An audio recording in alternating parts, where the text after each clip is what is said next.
All right, well, welcome to our closing lecture of the 28th Annual Wilderness Lecture Series called Visions and Voices, Writers on Conservation, Nature, and Wildness. I'm Lori Ashley from the Wilderness Institute. This year's series has been co-sponsored by the Wilderness Institute and the Department of Environmental Studies. Tonight's talk is also sponsored by UM's English Department. Thank you, English Department. We've had an outstanding group of writers with us this spring, and our speaker tonight, Rebecca Snit, will conclude our series with her talk, Revolutions Per Minute, Radical Change and the Powers of Slowness. Now I have the pleasure of welcoming Phil Condon of UM's Environmental Studies Department and co-sponsor of this series to introduce Rebecca. Thanks, Phil.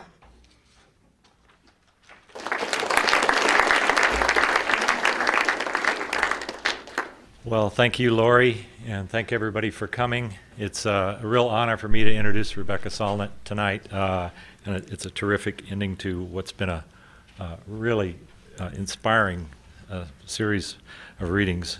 Says somebody who was one of them, but anyway, it has been terrific. And I'll reiterate a few things for those of you who read the poster, and then I'll tell you a few things that you might not know.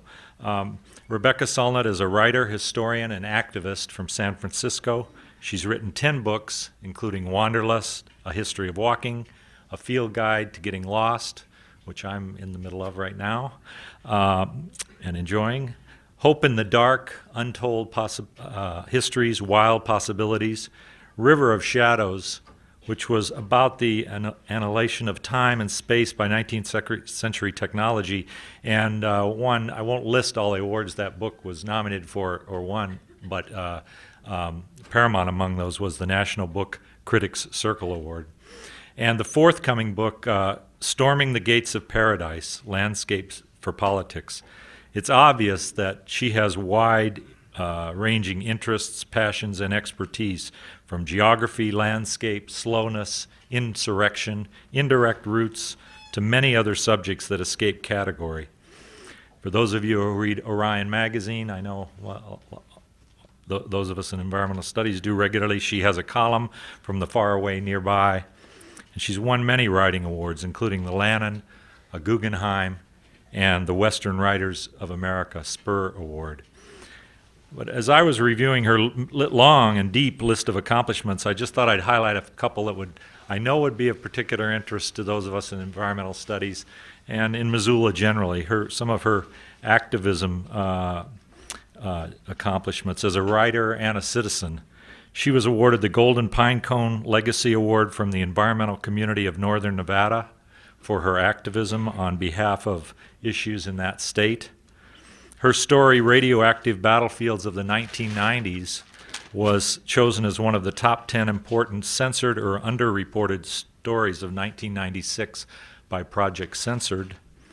And in collaboration with the designer, she generated 10,000 four-color posters for activists campaigning against the proposed high-level nuclear waste dump at Yucca Mountain in Nevada. About her forthcoming book, which I believe is due out this June, Storming the Gates of Paradise, Michael Pollan says that Rebecca Snit is reinventing the genre we call American nature writing. And Mike Davis, author of Planet of Slums, says, among the best American writers, Rebecca Snit leads the Don't Mourn, Organize school. Imagine the intellectual acuity of Susan Sontag alloyed with the holy roar of Walt Whitman. So Joe Hill, Susan Sontag, and Walt Whitman in the same couple sentences is high praise indeed. We're very grateful to her for coming to Missoula and the university. So please join me in welcoming Rebecca Snit.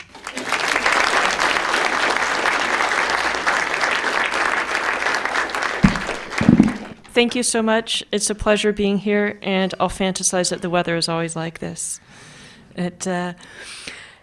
The talk I'm giving still fits under the rubric of radical slowness, revolutions per minute, radical slowness and the forces of change. But I actually tweaked it around quite a bit when I realized that I was sponsored by a bunch of environmental programs and wanted to talk more specifically to that.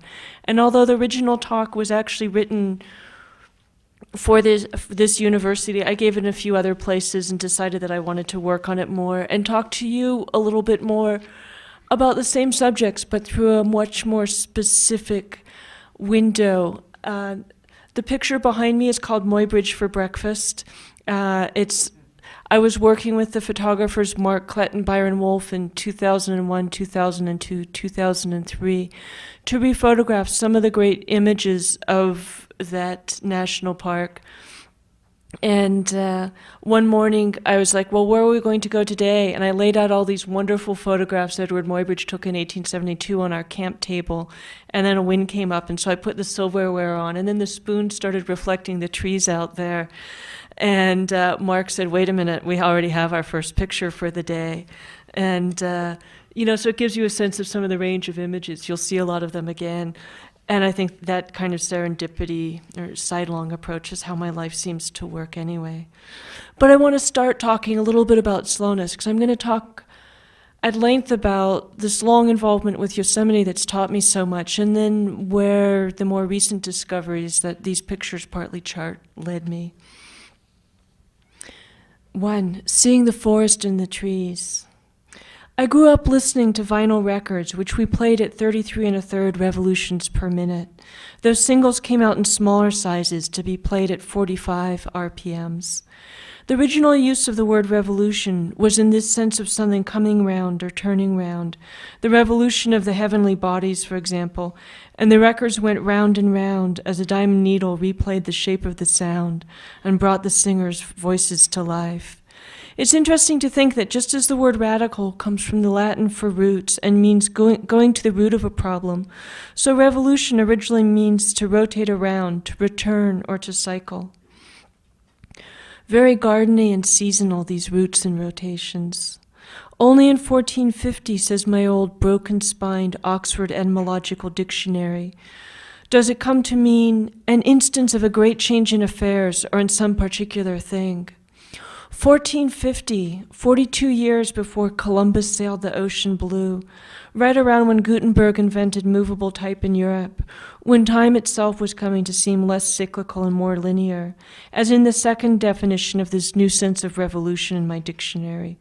A complete overthrow of the established government in any country or state by those who were previously subject to it. We live in revolutionary times, but the revolutions we are living through are slow turnings around from one set of belief and practices to another, a turn so slow that it often seems that most people fail to observe that our society is revolving or revolting. One idea that has changed radically in our time is wilderness.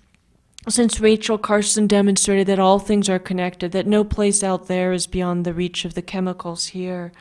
Since climate change has suggested that what's happening in the Arctic is shaped by the way we're all driving around in pointless circles in the temperate zones. The notion of separateness of a place apart, a place you can put a fence around, has really come to an end. But also because the whole notion of virgin territory as a non-human space disappeared as indigenous people reasserted themselves in the last 25 years. And that's a lot of what I want to talk about tonight.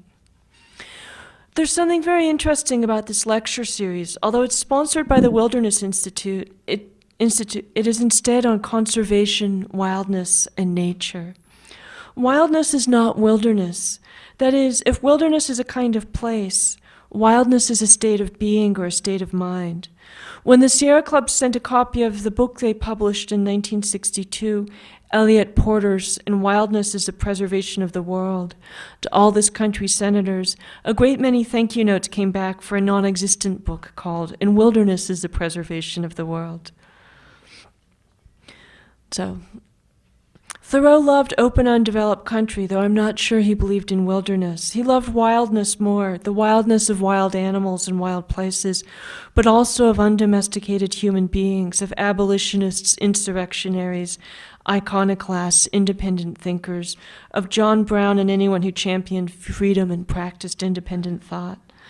Thoreau, in some ways, didn't even believe in wilderness. That is, he had a remarkable knack for finding arrowheads in the woods around Concord, and devoted much of his life to compiling information for a history of Native America he never wrote. He knew that the North American landscape had largely been inhabited and shaped before the Mayflower landed, and that there was no place outside the social or human sphere. The binaries of wilderness and civilization had come earlier in the Puritan rhetoric that claimed North America and dismissed its original inhabitants, and came later in the language of those environmentalists who truly believed in virgin, untouched, pristine land, the kind of places the Wilderness Act of 1964 described, when it wrote that wilderness was a place where man was only a visitor. I keep coming back to Thoreau and to questions about slowness. Slowness is a wild resistance to the tamed laboring beasts who serve the industrial revolution's relentless production and consumption, and to the excitingness of witnessing the slow change of imaginations of wilderness and other things that are part of the great revolution and ideas of our time. For that idea connects to the much larger ideas we had about the history and natural history of the Americas, and those have changed radically in the past 15 years.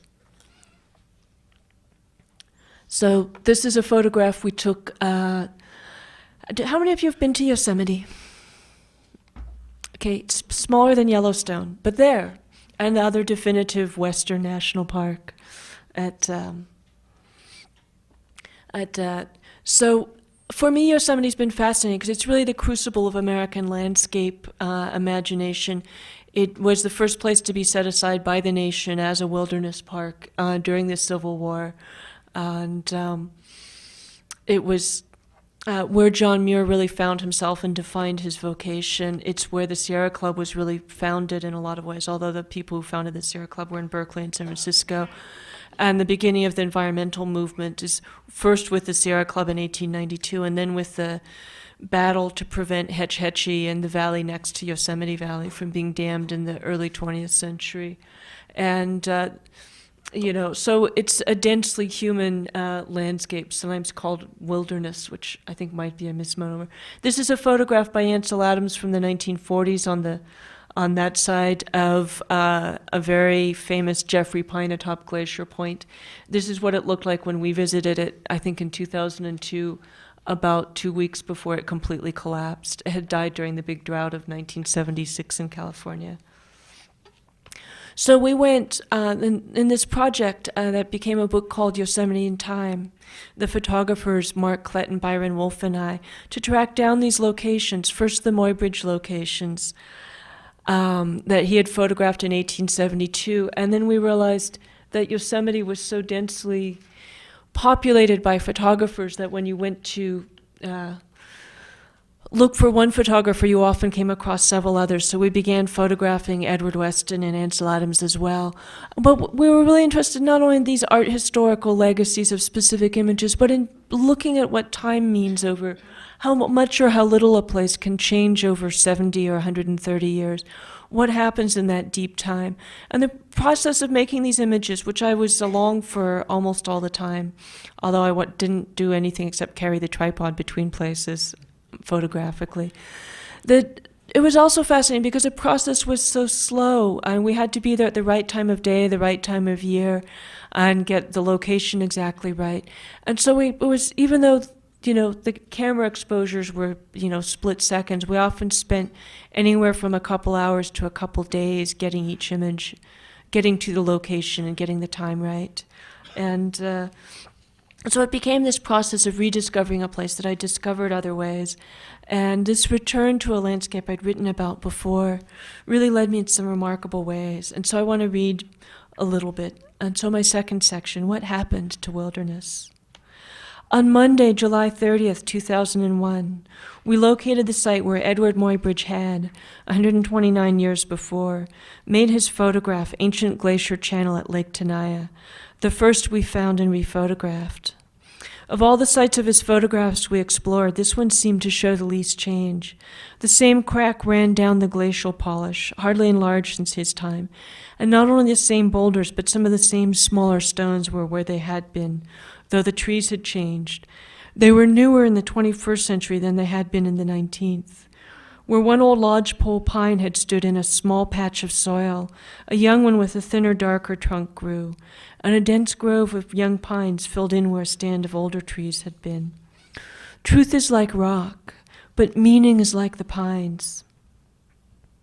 The glaciers that made this place many thousands of years ago made it literally, scooping out the basin of the small lake, rounding the peaks into domes, grinding the long sheets of granite into the finest glacial polish anywhere on Earth. The shape and the surface of the Lake Tenaya region come from glaciers, but its meaning comes from things that aren't so solid or so easy to see. On or about June 5th, 1851, a contingent of the Mariposa Battalion of volunteer soldiers arrived at this lake. This first white incursion into the area had begun earlier that spring, when the battalion led by James Savage had marched in to remove or annihilate the longtime inhabitants of Yosemite who were interfering with their economic development of the region. Among the contingent of prisoners and captors who arrived at the lake early June of 1851 was an old man, sometimes secured by a rope around his waist, a prisoner, Tenaya, the leader of the inhabitants of Yosemite Valley. Sometimes holding the other end of the rope was a young man soaked in the romantic landscape traditions of Europe and the East, Lafayette Bunnell. Bunnell's is the main account of what transpired there that bloody spring, and his book describing this is a peculiar mix of rhapsodic responses to the place and scornful or callous ones to the landscape's inhabitants. It's in his responses to scenery, not people, that he attempts to demonstrate his sensitivity and his civilization. He writes, "As I lowered my line of vision to the base of the cliff to trace the source of the smoke I'd seen, there appeared the Indian village, resting in fancied security upon the border of a most beautiful little lake, seemingly not more than half a mile away. The granite knob was so bare, smooth, and glistening that Captain Bowling at once pointed it out and selected it as a landmark. He designated it as a rallying point for his men, if scattered in pursuit, and said that we should probably camp near it for the night." End quote. The inhabitants of the village, all kin of Tenaya, were captured and held overnight. As they led the prisoners away that cold morning, Bunnell decided to name the lake, just as he and his comrades had named so many other features they'd encountered on their military campaign, and to name it after the old leader. "I called him up to us," recounted Bunnell, "and told him that we had given his name to the lake and river. At first he seemed unable to comprehend our purpose, and pointing to the group of glistening peaks near the head of the lake, said, 'It already has a name. We call it Pywiak.' Upon my telling him that we had named it Tenaya because it was on the shores of this lake that we had found his people, who would never return to it to live, his countenance fell, and he at once left our group and joined his family circle. His countenance indicated that he thought the naming of the lake no equivalent for his loss of territory. The transaction stunned me when I first read it 15 years or so ago. It seemed an indelible part of what the place meant, and it raised huge questions about what we see in the landscape, or how we don't. Yosemite became the subject of the second half of my second book, my 1994, Savage Dreams, A Journey into the Landscape Wars of the American West, the book where I started to find out how I was going to write, what my subject was, and what it might take to call the West home. The places I spent time at taught me these things, or demanded these things of me. Of this pivotal encounter I wrote then, in the early 90s. Usually annihilating a culture and romanticizing it are done separately, but Bunnell neatly compresses two stages of historical change into one interaction. Bunnell says, in effect, that there is no room for these people in the present, but they will become a decorative past for someone else's future. Pywiak means shining rocks. Like most of Yosemite's original place names, it describes what is present rather than monumentalizing a passing human figure. Tenaya is a name given from outside, neither about the lake nor the man, but about an unpleasant incident almost entirely forgotten by Yosemite's visitors. Bunnell claims to Tenaya that the new name will give him a kind of immortality, but what he's really doing is obliterating Tenaya's culture from the place and beginning its history over again. Rather than immortality, he's promising Tenaya oblivion. The name is as permanent as any local place name could be, and it's also the name of the creek that flows out of the lake and the canyon that the creek flows through, but the incident is largely forgotten. The 1851 incident is, if not the whole meaning of the place, at least part of it, the missing part. Yosemite is supposed to be a place about wonderful trees rather than, for example, the sons of Chief Tenaya, who inspired Bunnell's companions to name the formations on the south rim of the valley Three Brothers, because the three boys were captured and killed there. The meaning of the place is supposed to be visual. It's a national park because it's visually spectacular, and we know it largely through images. Images tell much, leave much untold. In 1991, I entered Yosemite like a detective on the cold trail of an old crime, and it took me months to find out what had happened after the Mariposa Battalion tried to move the tribe out. Most of the standard accounts I read suggested that the Awanichi, Tenaya's group, had just faded away, so their claims and meanings were no longer an issue. The more I dug, the more the date of their disappearance moved forward, later in the 19th century, then the 1920s, the 1930s, the 1960s. Finally, I found that one direct descendant of the valley's inhabitants had been born there and was living there still, working as a forester and fighting for the rights of his tribe in his spare time, and many others still lived in the vicinity. The history had never come to an end, and neither did the war. This last continuous member of the inhabitation of Yosemite Village, Jay Johnson, was evicted from his Park Service home at the end of 1996 when he retired, and the following day, epochal floods re-landscaped the valley and removed much of the development, pretty much what his father had said would happen when their people finally all left the valley. The Awanichi, a subgroup of the Central Sierra Miwok, hadn't disappeared from anything but the popular imagination and the official version. But these are important arenas to appear in or not. Bunnell's book was called The Discovery of the Yosemite and the War of 1851, which led to that event. And the premise of my book was that the war hadn't ended, that the Indian wars that were supposed to be our shameful past were part of the present, just as in nuclear wars, the subject of the other half of Savage Dreams, were not a terrible eventuality, but the invisible present, with about one nuclear bomb tested every month between 1951 and 1991 at the Nevada test site near Las Vegas. These Indian wars long ago just dropped out of sight for most non-native people. They're still being fought in courtrooms and legislatures and in photographs and poetry and history textbooks. And people still die in these wars. The people who came quick on the heels of Bunnell and Tenaya were looking for other things. The California Geological Survey came by a dozen years later, in June 1863, on their way to Soda Springs. For them, the place was about the history of rocks and ice, not of cultures. 6 years later, John Muir passed by for the first time. In his heavily revised journal for July 27, 1869, he writes, "Up and away to Lake Tenaya, another big day, enough for a lifetime. The rocks, the air, everything speaking with an audible voice, or silent, joyful, wonderful, enchanting, banishing weariness and sense of time. No longing for anything now or hereafter as we go home into the mountain's heart. The level sunbeams are touching the fir tops, every leaf shining with dew. What joyful streams I have to cross, and how many views are displayed of the Hoffman and Cathedral Peak masonry, and a wonderful breadth of shining granite pavement to walk over for the first time about the shore of the lake. On I sauntered in freedom complete." Muir launched from this encounter with the lake into an aside about how the lake was named, the ugly scene between Tenaya and Bunnell. But this history had nothing to do with how he interpreted this place he repeatedly called joyful. From this side, he flows on into one of his classic epiphanies of the divine goodness of nature, making what be his definitive philosophical statement. When we try to pick out anything by itself, we find it hitched to everything else in the universe. On Muir rushes, like one of his beloved brooks, for the next sentences. One fancies a heart like our own must be beating in every crystalline cell, and we feel like stopping to speak to the plants and animals as friendly fellow mountaineers. And then he goes back to chronicling the 3 kinds of meadow in the area. Muir was reinventing Yosemite as a place that served his own transcendental desire for a pure nature apart from society, apart from humanity.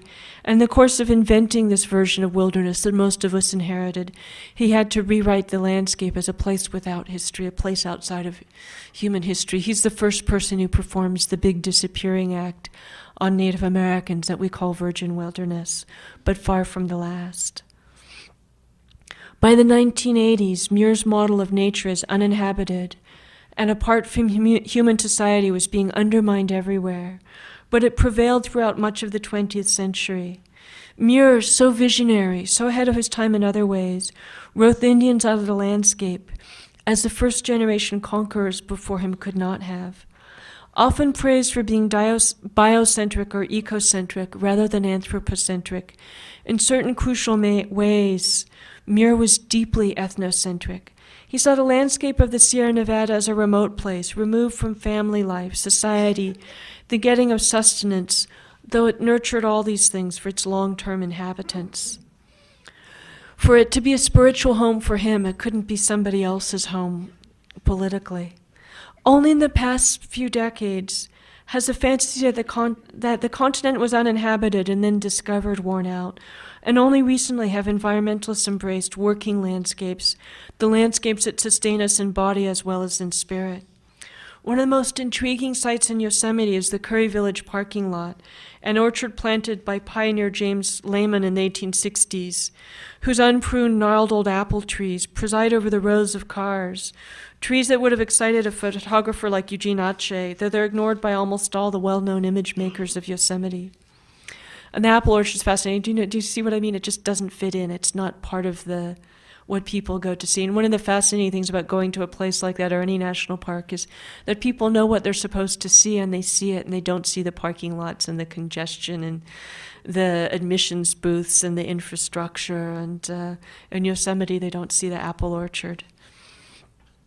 Towards the end of the 1980s, U.S. environmentalists began to address devastation of the tropical rainforests, which were both wilderness and homelands for indigenous populations who were still there.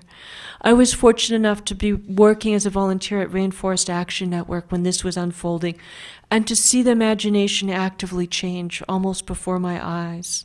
The rainforest demanded a different vision of what nature might be, and offered a point of intersection for justice, culture, and conservation. At the same time, the environmental justice movement arose, which recognized that the poisons and pain of environmental devastation often fell most heavily on the poor, the voiceless, and the non-white. It was thus that 2 paths, long separate, crossed, that human rights and environmentalism stopped being separate arenas, back in the era when the Berlin Wall came down. Although there was no visible wall to knock down in the collective imagination, the rift that began to heal was at least as great. Now I want to take you to what I think is the definitive image here. The image on, what would that be? That would be your right, it would be your left. It would be my right. Is Ansel Adams' Clearing Winter Storm, one of the iconic images of virgin wilderness that he made. And on the right is our rephotograph of it as clearing autumn's smoke. We photographed during a controlled burn, as you're going to hear. And one of the things that was really great about this project, talking about slow looking in time, is that trees lead much slower lives than us. The trees often don't move. You can see this tree in 1940, whatever, is this tree here. And so you see the same trees over 70 or 130 years over and over again, and they become an interesting measure of time.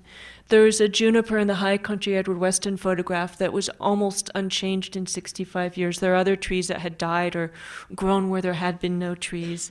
I think There were whole forests that had grown up where once there had been open space. This is a view just above the one you saw in the previous thing, where thanks to lack of controlled burning and possibly climate change, the Gamble oaks had moved up into the high ground that had been clear when Muybridge made this photograph on your left in 1872. But let's stick with clearing winter storm for a while.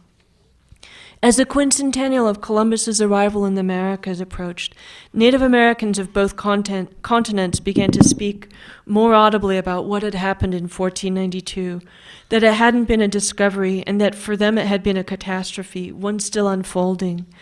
500 years of resistance was the catchphrase for that anniversary, and the national holiday has never been the same since. So in the early 1990s, it was time for the rest of us to get over virgin wilderness, an idea that Muir helped start when he sought to imagine and portray the Sierra Nevada as a place apart from human history, from human concerns, from human society, when he saw it as a place hitched to everything else in the universe except other people.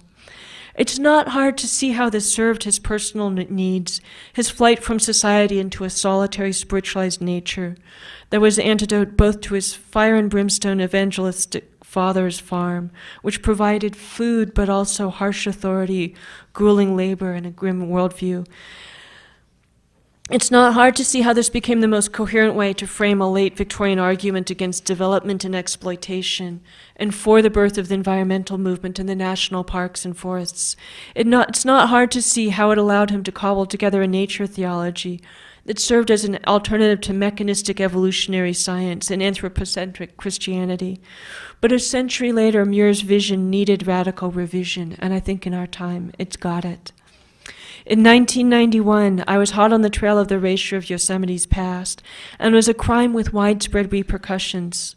For those who were rendered invisible in their own homeland, it deprived them of the most basic rights, at the same time that it made it easier for them to slip through the system, and well into the 20th century continue living in Yosemite Valley. For the ecology of the place, it was likewise devastating.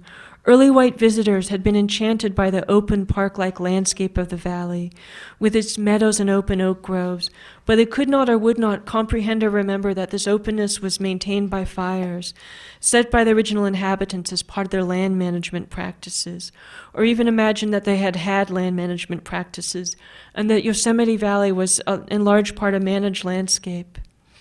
This forgetting is part of the origin of the century of fire suppression that has led to overgrown and encroaching forests and devastating wildfires across the American West.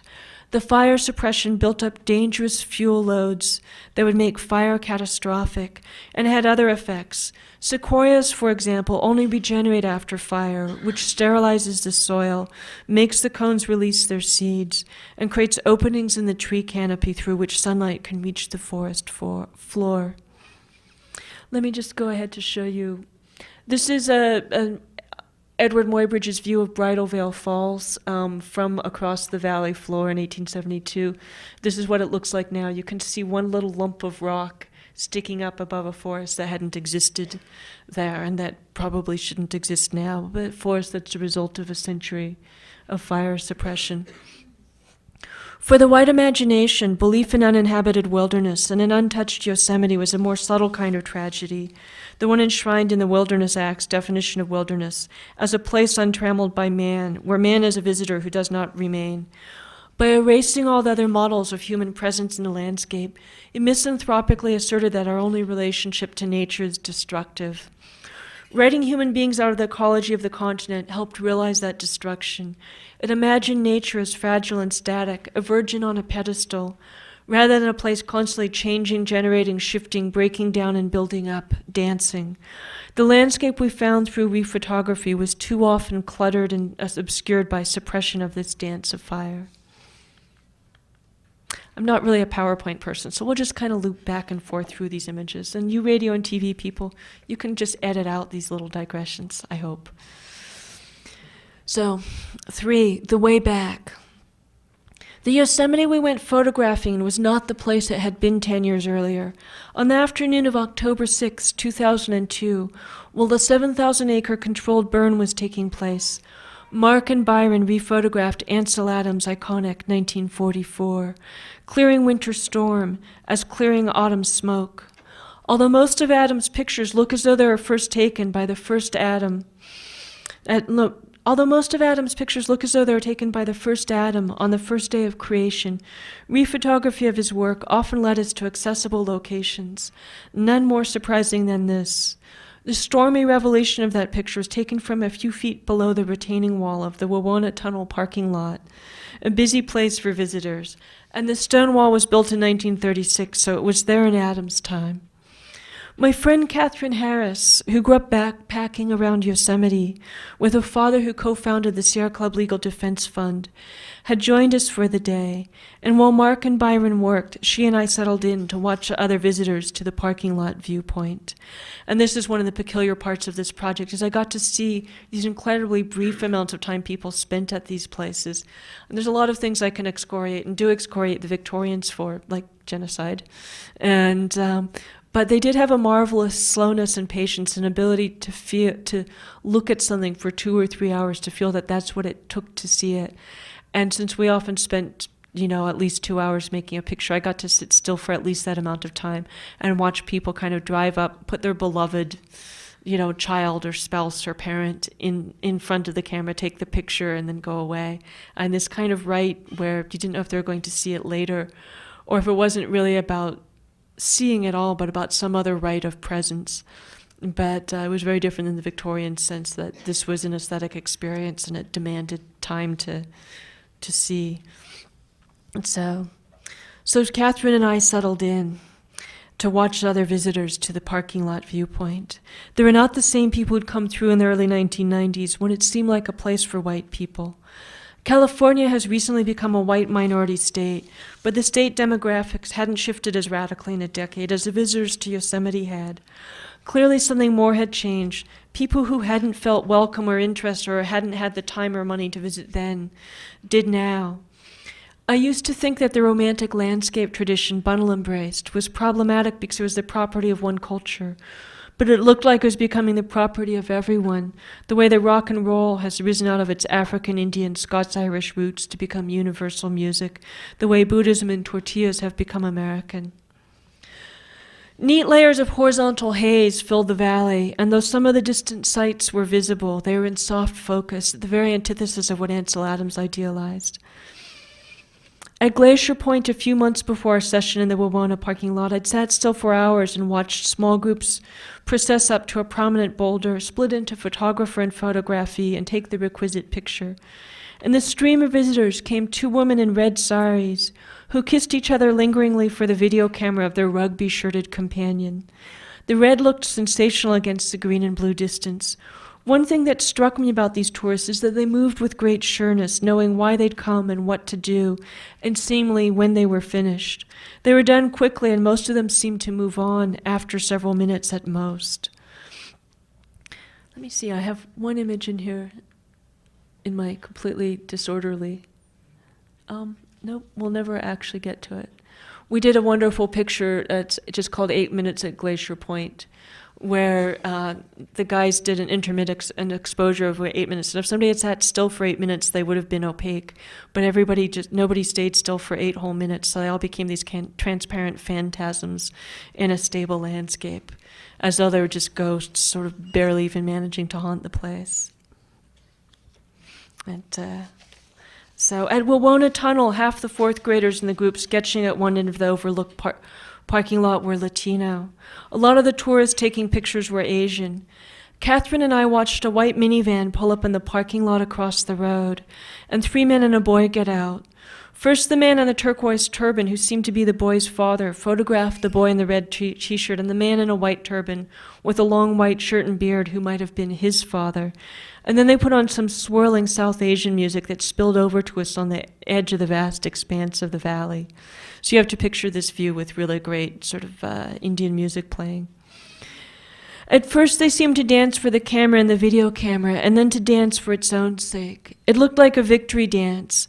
The Sikh family, like the woman in saris, suggested the possibility of seeing an entirely different Yosemite, as the Japanese painter Obata did. A Yosemite whose meaning came from the Himalayas in miniature painting, or from Mount Fuji and Sumi painting. Though just as Obata came from San Francisco to Yosemite, so these people more than likely came from Fresno or San Jose, not Bombay. In this Yosemite, Northern European romanticism, Wordsworth in the Alps, and maybe even Muir, were tiny figures obscure in the distance or over the horizon altogether, or more composted into the broad culture, feeding it by losing their recognizability, and the place was beginning to belong to everyone. Is this the Yosemite you remember, I asked Catherine, who'd spent so much time in her childhood and adolescence here. It's not what I remember from 10 years ago, I told her. And she said that it was changed, utterly changed. Bunnell told Tenaya that he was going to erase his culture and then replace it with his own. All wrapped up in this young man's blithe sentence was an agenda of annihilation, and so one era of meaning came to be eclipsed by another, violently and suddenly, though the Awanichi never actually went away. But now the meaning Bunnell had instated and Muir had enhanced and Adams had photographed and the Park Service and the Sierra Club had protected was coming to an end, though not so violently. The culture that had supplanted Tenaya's had begun to become porous, to become everybody's property.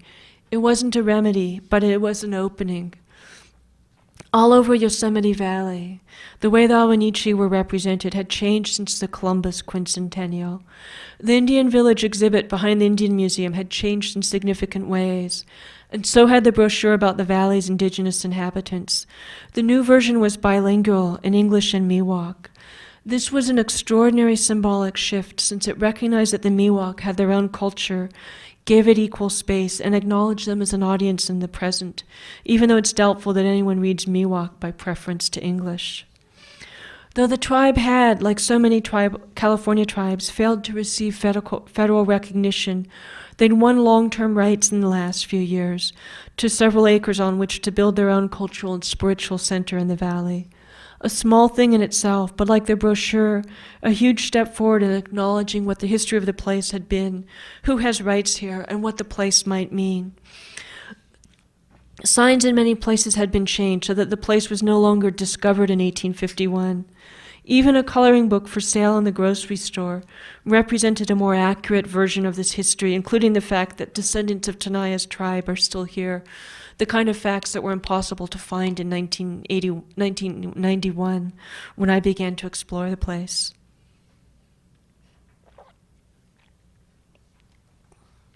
And this wasn't a local change. All across the West, there have been catastrophic forest fires in the summer of 2002. And what was surprising about the debates over the wildfires was the offhand acknowledgement of the widespread native practice of setting fires. In the media reports and editorials, it was just a given that native people had a significant and largely beneficial impact on a lot of these places, and that complete suppression of fire embodied not only bad management, but historical ignorance. A decade or so ago, if non-native people even remember that these places had inhabitants long before, they're imagined as what one authority called ecological eunuchs, people who skimmed off the bounty of the land without making an impact on it, and they're usually portrayed as having vanished since. Then native burning practices were discussed by ethnobotanists in obscure publications, not newspaper editorials. It was fascinating to see the change in the American imagination over the past decade, between 1992 and 2002. Fire, which had once been seen as a purely destructive force, as you around Yellowstone may remember, it is now understood as necessary to renewal and regeneration as part of the ecology. Fire radically alters the landscape at times, but it often serves to maintain or renew it, unless it's suppressed too long, and then it sometimes becomes as catastrophic as a clear cut. Perhaps the mind that doesn't go through the thinning and clearing of regular fire is likewise prone to devastation and collapse. And it wasn't that all trouble and strife had come to an end in Yosemite. Shortly after we left, several descendants of Tenaya showed up to protest the Park Service's re-landscaping of the tourist infrastructure at the foot of Yosemite Falls. The village where Tenaya's group had lived was being excavated, and some feared that graves would be desecrated. While environmentalists decried it as just more development for the sake of more tourists in a park that has long resisted demands to pare back traffic and infrastructure. But Tenaya's descendants had come because Park Service anthropologist Laura Kern had invited them. and their protests had been news in the San Francisco Chronicle, as well as the local Mariposa Tribune. It wasn't that justice had triumphed or the land had been handed back, only that the conversation had changed. Things that not long ago were not even subjects were subject to discussion, and those in the discussion were not who they had been. Some who'd been excluded had arrived, some who'd been included had changed their minds. A door had opened through which, it seemed, some measure of justice might come, and a clearer picture of the past could be seen. It wasn't a vindication, but it was a beginning. 4. Big change. So one place had changed radically, and witnessing that change changed me. We had this extraordinary month there in October of 2002 exploring Yosemite, that month where I realized how profoundly the place had changed, that the things I'd railed against in 1992, first in Sierra Magazine and then in the book that came out a couple of years later, had actually changed in ways that I really hadn't expected them to.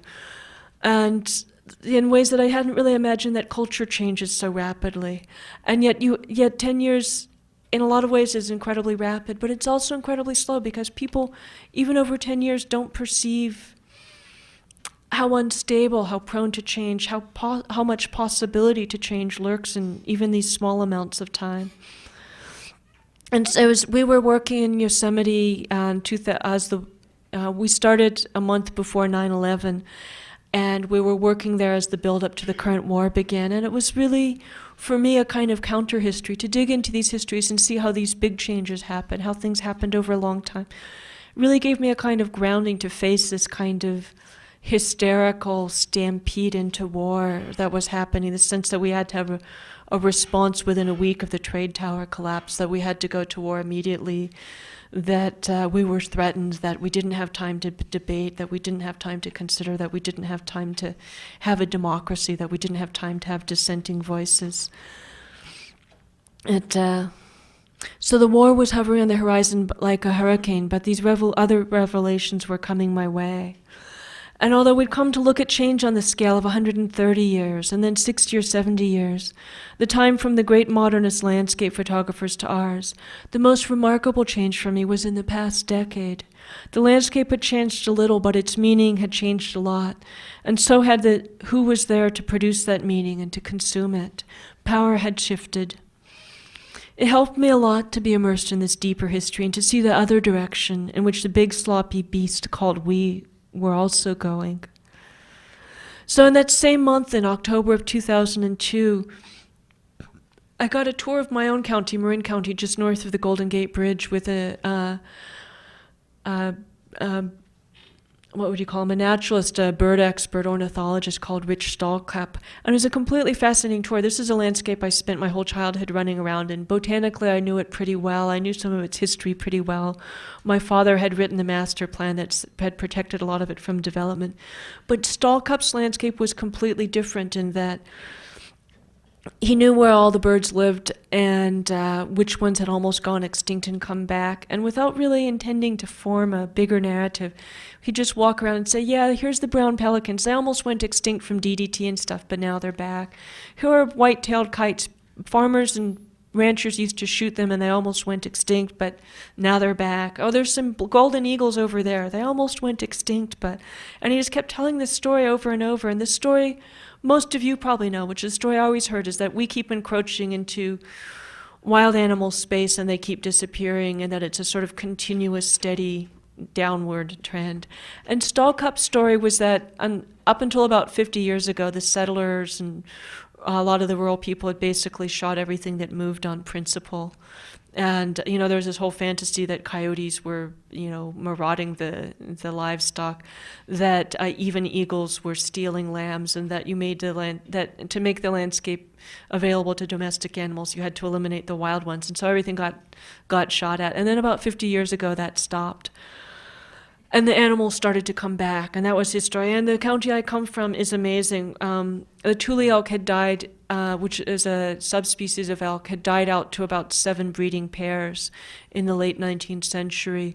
A few of those pairs had been reintroduced in the late 60s, and there's now a couple thousand of them, actually too many of them, on Tamaulipas Peninsula.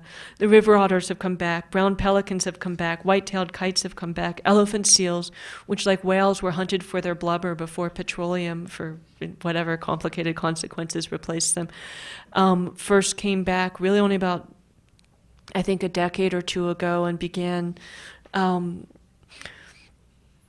having wild sex and violence and noise-making and reproductive orgies on our beaches, a few of our most remote beaches. It's kind of great because, nature in a lot of the documentaries you see is kind of stately and dignified, and elephant seals is kind of like the WWF meets some kind of porn channel. And it's just a great kind of nature, if I say so myself. And that was really interesting. So that was changing my thinking too. And I was really having all these jolts in my thinking. And I think the Yosemite story is important in itself. It's a great symbolic place for what the American landscape means and who decides what it means. And what shifts there, I think, is indicative for the rest of the landscape. But I wanted to go on from that point to just talk about, to go on to how I got hopeful. So, and then another thing happened, and it's kind of a truism for those of us who are older. How many of you are under 30? Wow. Actually, looks like a little bit, about half of you. Ursula K. Le Guin, the sci-fi writer and feminist and environmentalist essayist, a wonderful writer. You probably mostly know her from the Earthsea trilogy and things like that. But she wrote a wonderful essay called Non-Euclidean Portrait of California as a Cold Place to Be. And I'd been giving it to my students for years. And it just has a little aside in it about how when growing up in the public school system, they never told you anything about Indians or even that they had been there, etc. And this year, early 2003, my students had said, wait a minute, we learned all that in school. And I realized that this revolution that the quincentennial had brought about had really percolated into the school system. And I'd grown up being told that the 70 or so distinct language and cultural groups of California had all been Digger Indians, who were so primitive their entire cultural activity was described as digging up grubs with sticks, and that was it. And then they were sort of subtly suggested they had all gone away, and that was it for California history. I think they consume less than a paragraph, and that's completely changed. And so just seeing these radical changes, and these are changes that I think are enormously important, because when you change the history of Native Americans in North America, you change the definition of nature, you change the model of what human relationships can be to nature, you change the notion of history, you change the notion of discovery. When you talk about the fact that Native people are still here, you get over the idea that the Indian Wars were all about General Custer in the 19th century and realize how contested and prone to reinterpretation this landscape is, all the way up to, say, Nunavut in northern Canada. How many of you have heard of Nunavut? That's pretty good. That's a indigenous homeland 3 times the size of Texas in northern Canada, handed over on April 1st, 1999, and kind of remarkable. Handed over to people who were told in the 1960s that they were going to go extinct and there was no future for them. So I really began, and so I wrote an early version of the essay you actually heard, and it was presented at an environmental colloquium at UC Berkeley. And just as, the Moy Bridge for Breakfast picture, I think, illustrates some of the roundabout ways my life seems to unfold. I brought a bunch of my students with me because I was teaching at an art school, and I wanted all these young women graduate students to kind of see how the big kids at Berkeley did intellectual discourse. I thought it was going to be totally great. But the format of this discourse is that everybody read the paper, my paper, beforehand, and then you had kind of a trial judge who framed the argument and gave his own rebuttal, and then everyone else gave a rebuttal before you were allowed to speak. And they picked a man who had a lot of huge issues with me, huge personal issues, mostly because I'd published too many books for a girl, or compared to him, or something like that. It was a very ad hominem personal attack. But he was also somebody who very much believed that everything was getting worse and bad all the time, and he thought my hopefulness was, and he publicly announced it as a kind of shill and sellout, and really wanted to tell that narrative of everything getting worse. And what came out of that first was a letter early the next morning, since I didn't sleep very well that night, trying to elaborate the arguments for hope and what hope constitutes, which is not naivete and not certainty. I think despair is actually based on certainty, the certainty that you know what's going to happen, whereas I think we really don't, which is the real grounds for hopefulness. But also all this evidence of extraordinary change. People don't remember how much the world has changed. People don't remember that to be gay or lesbian 40 years ago was to be classified as either a criminal or mentally ill or both by the medical and legal system. People don't remember that before Rachel Carson came along, we didn't even have an imagination or a vocabulary to describe the environment, let alone to understand it or do anything about it. That the Sierra Club had a few thousand members in 1960, not the 750,000 it does now, and not the several thousand environmental groups that also exist in this country. Actually, as the war was breaking out, somebody told me there were 7,000 groups in this country just addressing river protection, which was completely amazing to me. And 7,000 is a lot. It almost makes up for all those people who don't vote. It as another form of public participation. So that letter I wrote the next morning to justify being hopeful evolved and turned into a piece I published online on a website, a political website called Tom Dispatch, my first web experience, which was also really exciting because it was like releasing a virus. Tom got it out, through Tom it reached about 150,000 people immediately, and then it got pirated and bootlegged and picked up by blogs and published by alternative newspapers and excerpted by legitimate newspapers who actually asked permission and printed up as brochures by people and stuff. It was an essay called Hope in the Dark that became my book, Hope in the Dark, that was written specifically to counteract the despair that broke out when the war began, but also to argue out of these long experiences I had as an activist and as a historian, trying to sometimes witnessing firsthand, as I had in Yosemite, as I also had with the anti-nuclear, the rainforest and other movements, how the world gets changed, the kind of strange, sidelong, unpredictable ways change unfolds. So my twofold argument was that the world has already been profoundly changed for the better by activists, and that change will not be the direct, immediate, predictable, instant results guaranteed or your money back kind of change that a lot of people want and get depressed when they don't get. So the quincentennial had the changes in the national imagination, the imagination of the Americas had mattered. And it wasn't just a change in the imagination. I knew it went from there to textbooks and national park signage, the way parks like Death Valley renegotiated with the native people their rights to greatly increase them. It created Nunavut in northern Canada. It helped inspire the Zapatista uprising in Chiapas in southern Mexico, the day that NAFTA went into effect on January 1st, 1994. Probably the most creative, inspired, and if you can call a revolution revolutionary, a different kind of revolution, a new revolution that wasn't like the old socialist, communist revolutions to replace one form of state authoritarianism with another, but to change culture, to change the nature of revolution. The Zapatista revolution that inspired activists all over the world and inspired the anti-globalization movement, inspired indigenous people, particularly in other parts of Latin America, to rise up to and including the Bolivian movements that culminated in electing, after 500 and a few decades of colonization, an indigenous president last year, and Evo Morales. You can see the way that what started as scholars and activists dealing with the very abstract thing, the quincentennial, really laid a lot of the foundation, along with the older Native American movements and other rights movements, to really reinvent and move power around and land title around and imagination around in huge ways. And that's a lot of how I got hopeful. So to see change, you have to move slowly, more slowly than what you're watching. Pay attention, stick with something. Those who move too fast think the world around them is static. My transformation came from going back to a place over and over, though 10 years isn't even a very long time. But it was 10 pivotal pivotal years in the history of the Americas, and it came from reading enough to understand how different the world was in 1960, and that along with losing a lot since then, local character, wild places, healthy oceans, we'd gained a lot, mainly the tools to keep working, and a vastly broadened definition of we that itself creates wild links, possibilities, transformations, alliances. And so I wanted to read you a little bit from the hope essay that that went out over the internet, my own little virus of hope. And then wrap it up, because I've been up here a while now.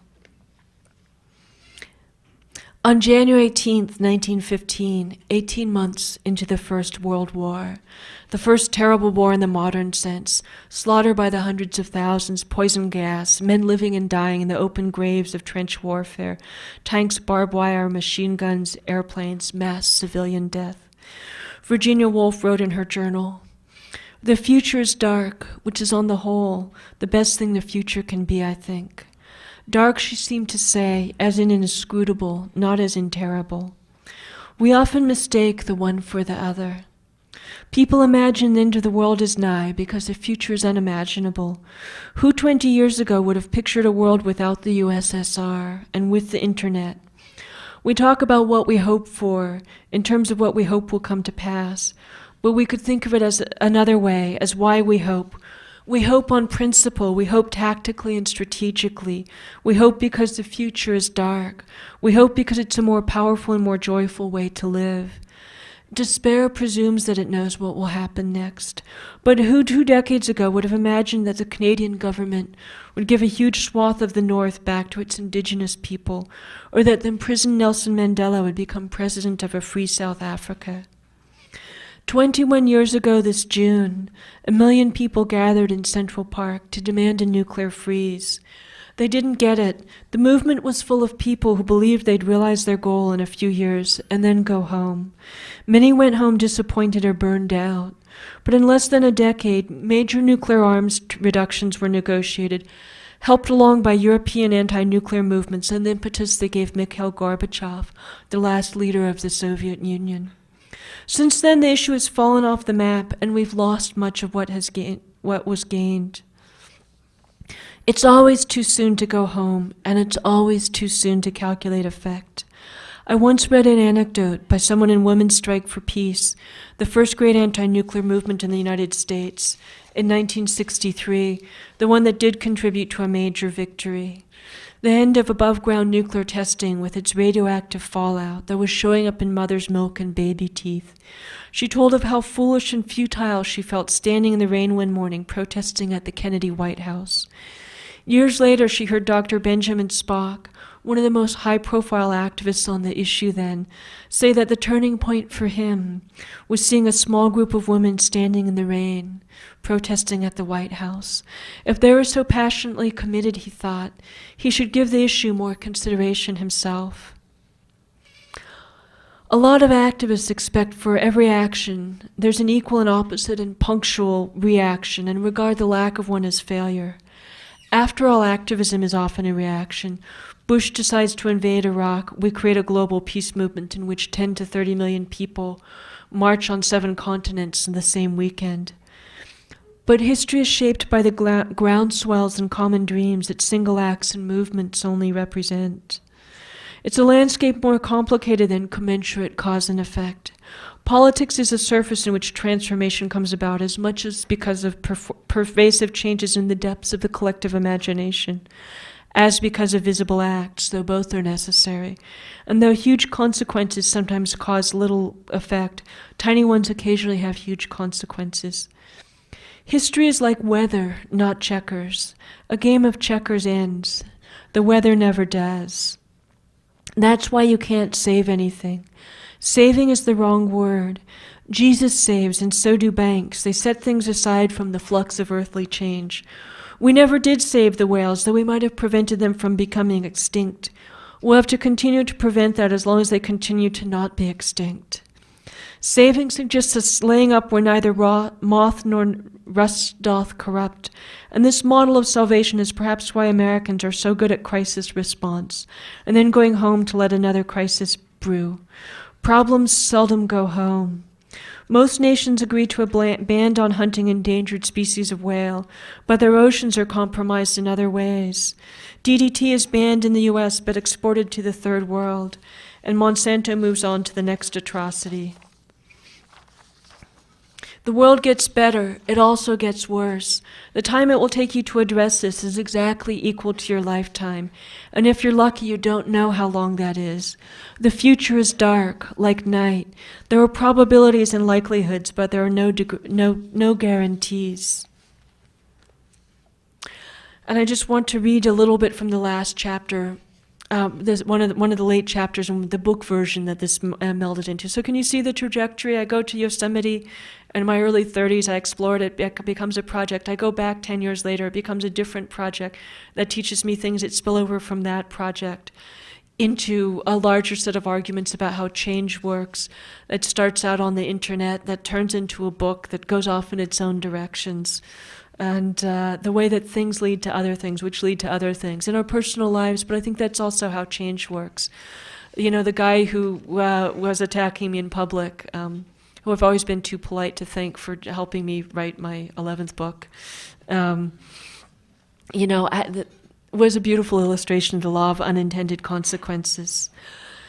So late in Hope in the Dark, the book version, I wrote about Walter Benjamin. In the most celebrated passage of his Theses on the Philosophy of History, he writes, "This is how one pictures the angel of history. His face is turned toward the past. Where we perceive a chain of events, he sees one single catastrophe, which keeps piling wreckage upon wreckage and hurls it in front of his feet. The angel would like to stay, awaken the dead, and make whole what has been smashed. But a storm is blowing from paradise. It has got caught in his wings with such violence that the angel can no longer close them." History in Benjamin's version is a being to whom things happen, a creature whose despairing lineaments are only redeemed by the sublimity of the imagery. It's not hard to imagine why Benjamin would picture a tragic, immobilized history, for the storm of the Third Reich was upon him when he wrote his Theses, and it would destroy him less than a year later. And tragedy is seductive. After all, it is beautiful. Survival is funny. It's the former that makes the greatest art. But I want to propose another angel, a comic angel, the angel of alternate history. For several years, I served on the board of Nevada's statewide nonprofit environmental and anti-nuclear group, Citizen Alert. I wrote a fundraiser for it once, modeled after the movie It's a Wonderful Life. The angel in that film, who has the pointedly unheroic name Clarence, is hapless but not paralyzed, hopeful and bumbling. Director Frank Capra's movie is a model for radical history because Clarence shows the hero what the world would look like if he hadn't been there, the only sure way to measure the effect of our acts, the one we never get. The angel Clarence's face is turned toward the futures that never come to pass. In my fundraising letter, I described what Nevada might look like without this organization fighting the Yucca Mountain nuclear waste dump and various other atrocities visited upon the state by developers and the Departments of Defense and Energy. After all, most environmental victories look like nothing.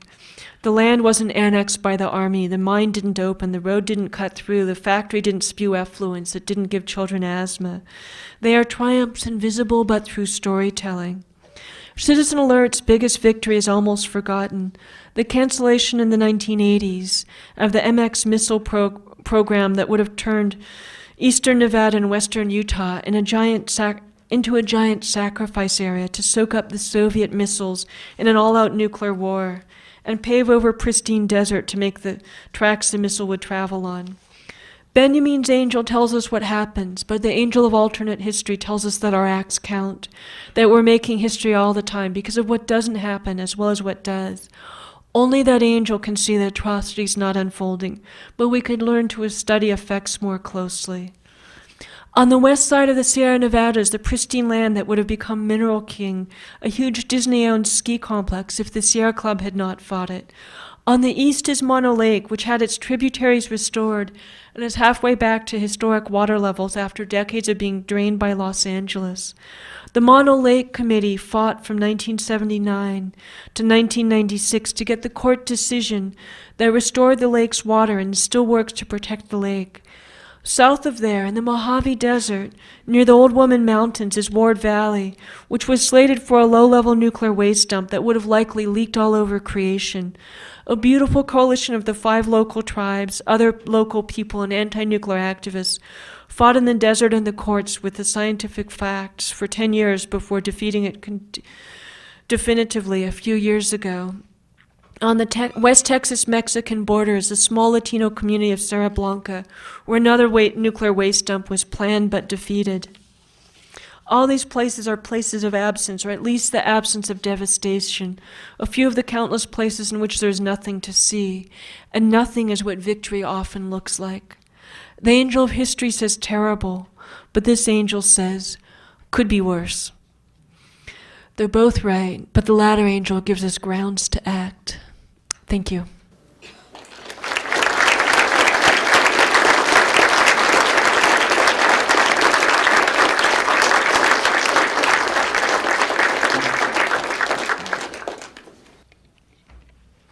Questions? Yeah.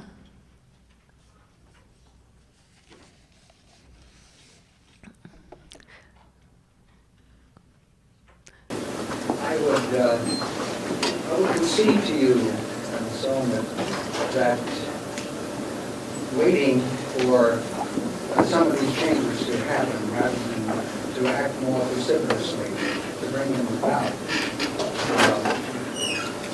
I would like to see, for example, recreational snowmobilers suddenly see the light and they realize that what they are doing is not good for the planet.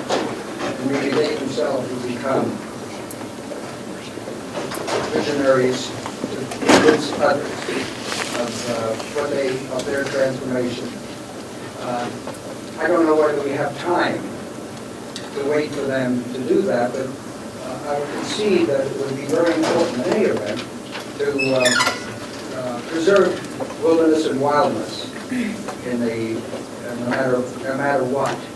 But I wonder if you think that in view of what has happened in recent decades, especially with the downfall of the former Soviet Union and the assumption of a kind of world hegemony by the United States and its associated military-industrial complex, and with a special reference to being now a superpower that can dominate the world and decide what can be done, what can't be done.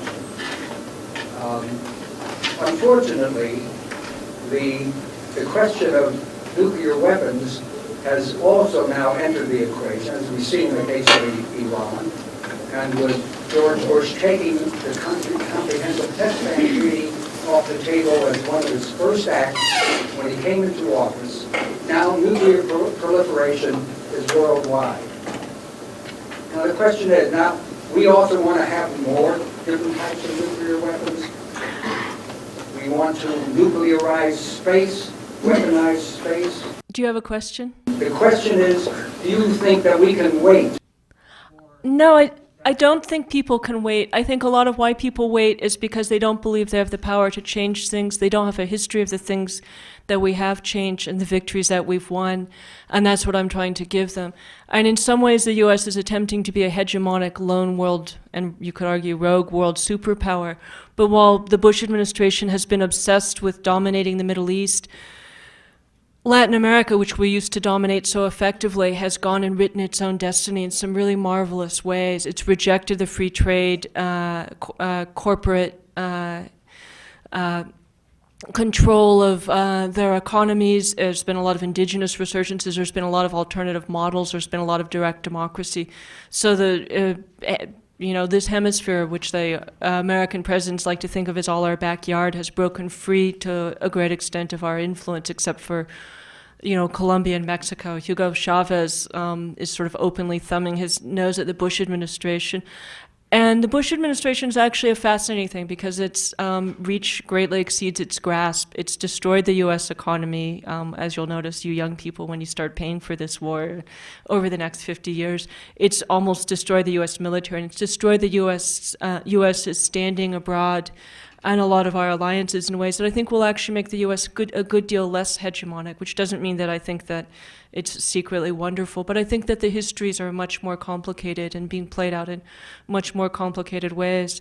And I think that there are remarkable movements around the world rejecting a lot of these attempts at domination from the is it South Dakota or North Dakota, the wheat farmers who essentially destroyed Monsanto's attempt to introduce GMO wheat around the world, to the farmers of India and Korea who have resisted a lot of the kind of GMO agriculture and corporate models of agriculture, to a lot of other insurrectionary grassroots movements that are proliferating around the world that I think are important, that are another power, and that are also shaping the fate of the world. So it's not that I don't, there are terrible things out there, but the model I always think of as, if there are all these people when Katrina happened who went out there in their boats, and you with your 12-foot powerboat couldn't get everybody off every roof, but you could get some people off. And one of the stories that hasn't really been told adequately is how many hundreds of people went out there. I'm working on some New Orleans histories, and I've been amazed to read over and over and over again. I've probably read 100 histories of people who went out on a boat and saved from 40 to 100 people apiece. If you can't save everybody, should you not try, or is one person enough to save? If you can't get everything you want, is it not worth acting? Or is it worth acting because it might do something? And I believe ultimately that you have to act on faith, because you can't truly know your consequences. And the people who began organizing against the quincentennial as a great celebration of Spain bringing civilization to the barren wasteland of the Americas didn't really know that they're going to help trigger the Zapatista uprising, which would help lead to indigenous strongholds from northern Canada to the Andes. But, I think you have to act on principle and act on faith a lot of the time. Are there other questions? Yeah. One of the things that really intrigues me with the writing I've read from you and what we've heard tonight is how many different layers of history and how many just examples throughout history you incorporate into your work. And I was wondering, as a writer yourself, how you incorporate such depth and breadth of all these historical examples that you bring in. Like, how do you do that? It's I have a piece with an editor at a big magazine now, and actually for him it's a problem. He wants that very clean New Yorker writing where you talk about one thing at a time, and I'm kind of incapable of talking about less than several things at a time, and it's just sort of how my mind works. But I always feel a little bit like, that movie, The Sixth Sense, where the kid sort of says in his spooky voice, "I see dead people." I always feel like I see patterns. That a lot of my work has been about finding these big pictures. How does how does my story connect to your story? How does the way, the reimagining of one part of the world model the way it can be reimagined in other ways? How do these things connect together? I think I've also benefited from being somebody who, as a deinstitutionalized non-academic, is free to move through a lot of fields. When I wrote my history of walking, I joked, if a field of expertise can be imagined as a literal field, a nice rectangle with a fence around it that's carefully tilled by, somebody who claims ownership over it, then the history of walking is a long, ragged, meandering, digressive trespassing across everybody else's field. And that was a book that dealt in anthropology and gender politics and urban design and the history of the environmental movement and poetry and philosophy and mind-body relations, to name a few of its subjects. And so I feel like I've been really free to be that kind of an amateur. And and it's not to slag academics. I'm incredibly happy they're out there because I use their work all the time, and some of my best friends are academics. But but I think there has been a tendency to believe that the important truths are microscopic, and I think they're sometimes kind of telescopic as well, and that when you kind of move your big lens across a wide field, you start to see these wide-reaching patterns that connect questions like wilderness and genocide and nuclear testing and fantasies about the beginning and the end together, for example, or something like that. I hope that begins to answer it, or at least demonstrates how well I ramble around in all directions at once. One more question? Is that okay? Yeah. So my question is that I think in the United States, like in our society, we tend to hear about these worldwide revolutions within indigenous communities from a perspective of like Western civilization or perspective of someone like you who has a good academic background. I mean, what change in the world do we need to see so that we can get a perspective from people in indigenous communities and in the communities that these changes are happening? You mean like how do their voices become present? Yeah. I think that they have become, I don't think we're there yet. My fantasy for the 2000 election, and I say this as somebody who is extremely not a Ralph Nader fan, is that through some weird fluke, Ralph Nader would get elected and then we could knock him off and have the president we really needed, which is Winona LaDuke, the half-Jewish Native American feminist economist with a real seventh-generation vision of things. Wouldn't you all agree that that's the president who could have had a reasonable response to 9/11, just for starters? But I think that more of those voices are more present than they were, and they're certainly present, and in other parts of the Americas. And it's something the Zapatistas are the most important movement in Mexico, and you could say 30 years, or you could say 500 years. And although Subcomandante Marcos is a renegade academic who's non-indigenous, he really speaks for and with and out of what he's learned from them. And that voice is really important around the world. And I think that those voices, they're not exactly on Fox News, but they're becoming more pervasive. And I don't believe in patience and that everything is fine and we should accept the really lousy version we're getting now. But I believe in patience in the sense that things are changing and they will continue to change. And 10 years ago, it was really popular to say that the women's movement failed. And it was like, so you think if we didn't undo 5,000 years of patriarchy, if you'll pardon me for using that unpopular word, in 25 years, then we failed. And it's like, let's see what happens in the next 500 years. I think that things are underway that are important, and and to say that the process is underway is not to say that it's done and that we should be satisfied.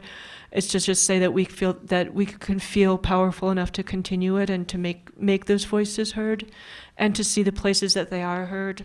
And that a lot of the major novelists in this country today, I think of, the first two on my list are always Louise Erdrich and Leslie Marmon Silko, that in a lot of other arenas, a lot of people are visible who've been invisible, and that will and is and does continue. I saw an amazing documentary about sacred sites that was made by a project of Earth Island, which also begat Rainforest Action Network and a lot of other things. And what was interesting about it is that this isn't what it was about, but that every time they dealt with a site, they showed park rangers and park personnel and land management people essentially trying to work with and respecting the existence and the rights of indigenous people, which is totally not what it was like 20 years ago. So I feel like things are underway, which is not a reason to feel satisfied. It's just a reason not to stop. But there is a whole other reason for me to stop. So thank you so much.